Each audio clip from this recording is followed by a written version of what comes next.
Gentlemen, down the middle, please. And right over here, Benedict. Penguin over here, turn to your right. To your right. On your right.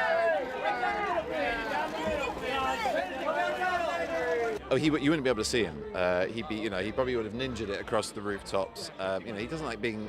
He remains hidden in plain sight, like the best spies do.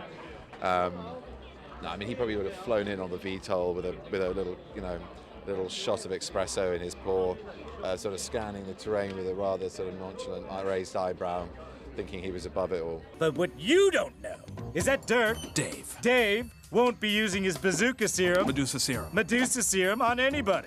That part is accurate. Show him, Rico.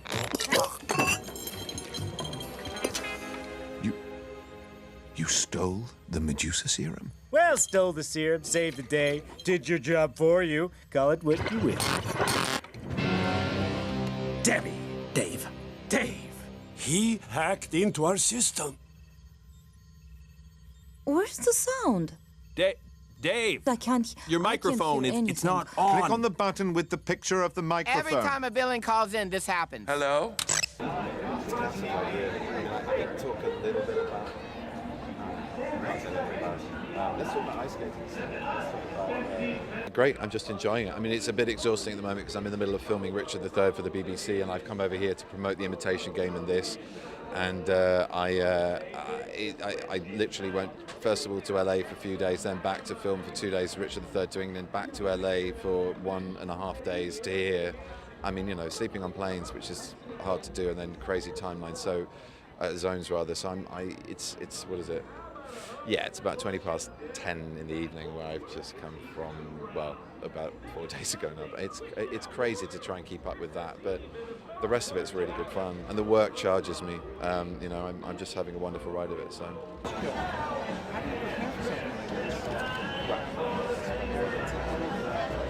It's a traditional way of doing those things, and something I would have done probably if I wasn't in this odd position of being famous for my work. So if I was living a life in obscurity, I'd be equally happy to announce my marriage to the most incredible woman I've ever met. So, I'm a lucky man, and it was a way of controlling it and saying, this is happening, and just letting the world know, but in a quiet and sort of sober and traditional manner. Melted everything here. Yeah, there's nothing like it. It's a crazy old love bomb to drop, and the amount of love that comes back to you, that was the thing that that we're both just sort of bowled over by. It was wonderful.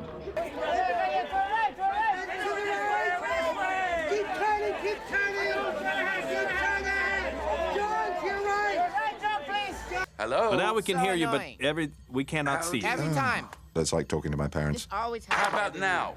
Yes! Oh, yes, we've got you. That's Excellent. fantastic. Now, where was I?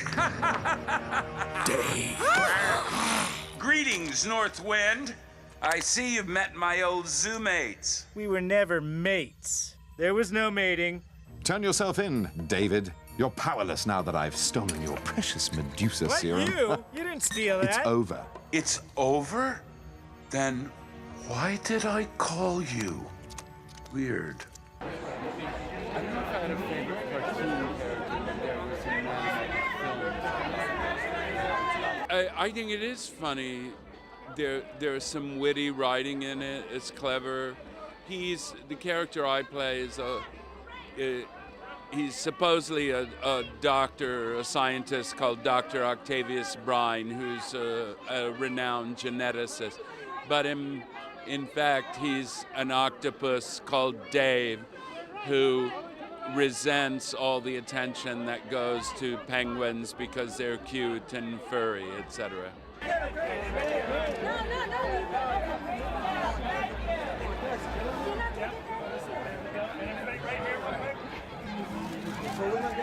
I certainly like to do stuff that appeal to children, not only because that's mostly who goes to movies now. Our production company, Mr. Mudd, does a lot of films that appeal to teenagers. We did Juno and Ghost World and Art School Confidential, a lot of films that appeal to younger people, but never so much kids. And a lot of my work would certainly not have been very kid-friendly. So when the chance comes up, every once in a while that I can do something like that, I'm very happy to do it. For a film of DreamWorks and Fox called The Penguins of Madagascar. And my kids are big Madagascar fans as well as I am, and it was just I just love doing voiceover animation, and I love this franchise. And it is like I've scored so many points at home, like cool points right now. It's not even funny. But initially, you know, I started doing voiceover because I wanted to do stuff from movies my kids can finally see. But I really just love doing it for myself. I mean, I just love the art of doing voiceover animation. It's so much fun. The combination of everything, it just really lands on the kid. I mean, for this one, it's definitely amplified, but to me, it's still like it's perfect. So, if you had your drone